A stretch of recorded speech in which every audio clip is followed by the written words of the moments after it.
வச்சாச்சு பால் பாயாசத்துக்கு. அதுக்கப்புறம் ஜவ்வரிசி சேமியா முந்திரி.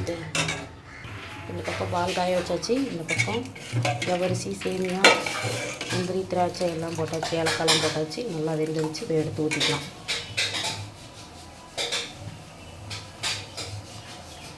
அவருக்கு சாயப்பாவுக்கு இன்றைக்கி அன்னதானத்துக்கு வியாழக்கிழமை பால் பாயசம் ரெடி ஆகுது. இப்போ நான் ஜவ்வரிசி சேமியா எல்லாமே பாலோட ஊற்றியாச்சு. இப்போ நம்ம வந்து சர்க்கரை போட்டுக்கலாங்க. பாருங்கள், சூப்பரான பால் பாயசம் அப்பாவுக்கு ரெடி ஆயிடுச்சுங்க. இப்போ சர்க்கரை சேர்த்துக்கலாம். இங்கே பாருங்கங்க, ஏதோ நம்மளால் முடிஞ்ச அளவு அவருக்கு ஒரு ஸ்வீட் செய்கிறோம். நமக்கு ஏதோ 2 டம்ளர் போட்டிருக்கோம். நல்லா இனிப்பாக இருந்தால் மக்கள் சாப்பிடுவாங்க. இதில் 35 பேர் 40 பேர் சாப்பிடுவாங்க. பால் பாயாசம் சாப்பிடுவாங்க.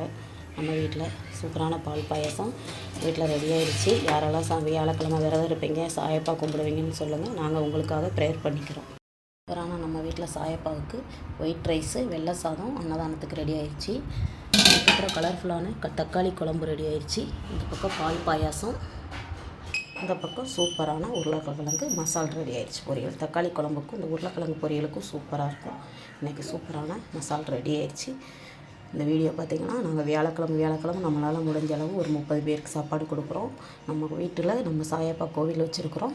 எல்லோரும் இந்த வீடியோ பார்த்துட்டு கமெண்ட் பண்ணுங்கள், எப்படி இருக்குது அன்னதானம்.